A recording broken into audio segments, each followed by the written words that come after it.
எல்லோருக்கும் வணக்கம். Praise the Lord. இந்த நாள் ஒரு கர்த்தர் நமக்காக உண்டாக்கிய நாள். இதிலே களிகூர்ந்து மகிழ வேண்டும். ஏனெனில் இந்த உலகத்திலே நடக்கிற காரியங்களை குறித்து பலதரப்பட்ட கவலைகள் கஷ்டங்களை நினைத்து கொண்டிருந்தால் நிச்சயமாக அதிலே மூழ்கி போடுவோம். ஆதலால் தான் ஒவ்வொரு நாளும் பரிசுத்த வேதாகமத்தை ஆராய்ந்து அறிந்து உணர்ந்து படிக்க வேண்டும், அதற்கு கீழ்ப்படிய வேண்டும். அப்படி செய்யும் போதுதான் நாங்கள் அவர் காட்டுகிற வழி எது என்பதை புரிந்து கொள்ள முடியும். அப்படி அதை அறிந்து அவருடைய சத்தத்தை கேட்டு அவருடைய சித்தத்தை நாங்கள் செய்யும் போது நிச்சயமாக வாழ்க்கையிலே எல்லா சந்தோஷ சமாதானமும் நிச்சயம் உண்டாகும். இது வேத வார்த்தையின்படி சத்தியம். இந்த நாளிலும் அப்போஸ்தலர் நடபடிகள் 15ஆம் அதிகாரம் 28ஆம் வசனம் 29ஆம் வசனத்தை ஆராய்ந்து படித்து பார்ப்போம். இங்கு கிறிஸ்தவர்கள் தங்களை காத்து கொள்ள வேண்டும், எப்படி காத்து கொள்ள வேண்டும் என்று அப்போஸ்தலர்கள் எல்லாரும் கூடி ஆராய்ந்து ஒரு முடிவெடுத்து எல்லா சபைகளுக்கும் இதை போதிக்கும்படி சொல்லியிருக்கிறார்கள். அதை நாங்கள் உணர்ந்து கொண்டு அதற்கேற்ற பிரகாரம் கிரியை செய்ய வேண்டும்.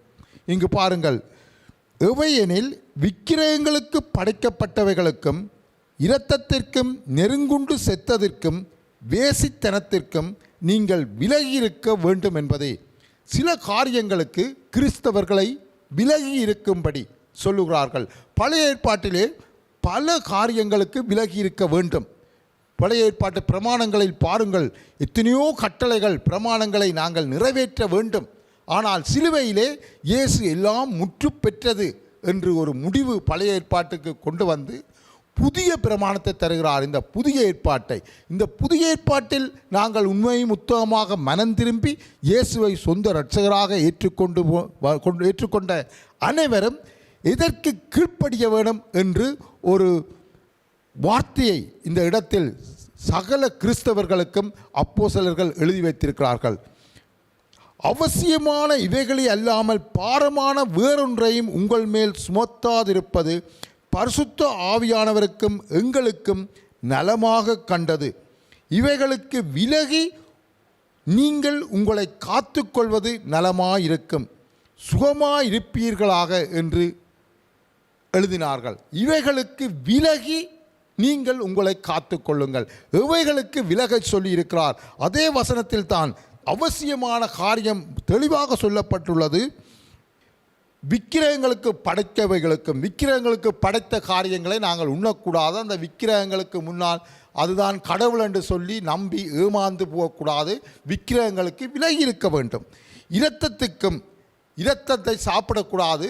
அது பழைய ஏற்பாட்டிலும் சொல்லப்பட்டிருக்கிறது, அதிலே ஜீவன் இருக்கிறது, அதனால் அதை சாப்பிடக்கூடாது என்று. புதிய ஏற்பாட்டிலும் அதை நாங்கள் செய்யக்கூடாது என்று தான் தெளிவாக சொல்லப்பட்டிருக்கிறது. இரத்தத்துக்கும் நெருங்குண்டு செத்ததற்கும் வேசித்தனத்திற்கும் விலகி இருக்க வேண்டும். வேசித்தனம் என்றது வேதத்தில் தெளிவாக சொல்லப்படுகிறது. விக்கிர ஆராதனை செய்கிறவர்களும் வேசித்தனம் என்று சொல்லப்படுகிறது. கடவுளை விட்டு வேறு தேவர்களிடத்தில் போறவர்களும் வேசித்தனம் செய்கிறார்கள்.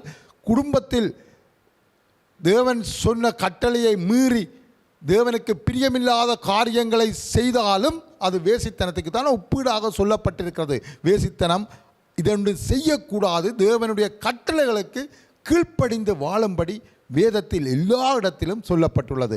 அப்படி செய்துதான் வாழ்ந்தால் நீங்கள் உங்களை காத்து கொள்ள முடியும். ஏனென்றால் சத்துருவானவன் யாரை எந்த வலைக்குள் சிக்க வைக்கலாம் என்று கெட்சிக்கிற சிங்கம் போல சுற்றி திரிகிறான். அதனால் நீங்கள் ஊழியம் செய்து கொண்டு வந்தாலும் சர்ச்சுக்கு போய்கொண்டு இருந்தாலும் இயேசு சொன்னதின்படி செய்யாவிட்டால் நிச்சயமாக ஏதாவது ஒரு வலைக்குள் சிக்குவது நிச்சயம். ஏனென்றால் படகு தண்ணீரில் நிற்கிறது. அந்த படகிலே ஒரு சிறு ஓட்டை வந்தாலும் சிறு துவாரம் வந்தாலும் தண்ணீர் படகுக்குள் வந்து அந்த படகை மூழ்கடிப்பது நிச்சயம். ஆதலால் உங்கள் வாழ்க்கையை நீங்களே நிதானித்து பார்க்க வேண்டும். நீங்கள் எங்கு இருக்கிறீர்கள்? தேவனுடைய வார்த்தையின்படி உங்களை காத்து கொள்ளுகிறீர்களா இல்லையா என்பதை நீங்கள் உணர்ந்து புரிந்து கொண்டு மனம் திரும்பும்படி தான் அவர் அழைக்கிறார். தொடர்ந்து பாவங்களை மறைக்கிறவன் வாழ்வடைய மாட்டான். அவைகளை அறிக்கை செய்து விட்டு விடுபவன் எவனோ அவனே இரக்கம் பெறுவான். ஆதலால் எல்லோரும் பாவம் செய்தார்கள், பாவம் செய்யாதவன் ஒருவனும் இல்லை. நீங்கள் இந்த வேதத்தை ஆராய்ந்து பாருங்கள். எல்லாரும் பாவம் செய்தார்கள். பாவம் செய்யாதவர் இயேசு ஒருவர் மட்டும்தான். அவர்தான் உண்மை உத்தமமான ஒரே ஒரு தேவன். அவர்தான் மாம்சத்தில் வெளிப்பட்டார். அவருடைய பெயர்தான் இயேசு. அவர்தான் பாவமே செய்யவில்லை. அவருடைய இரத்தம்தான் எங்கள் பாவங்களை போக்க பலியாடாக சிந்தப்பட்டது.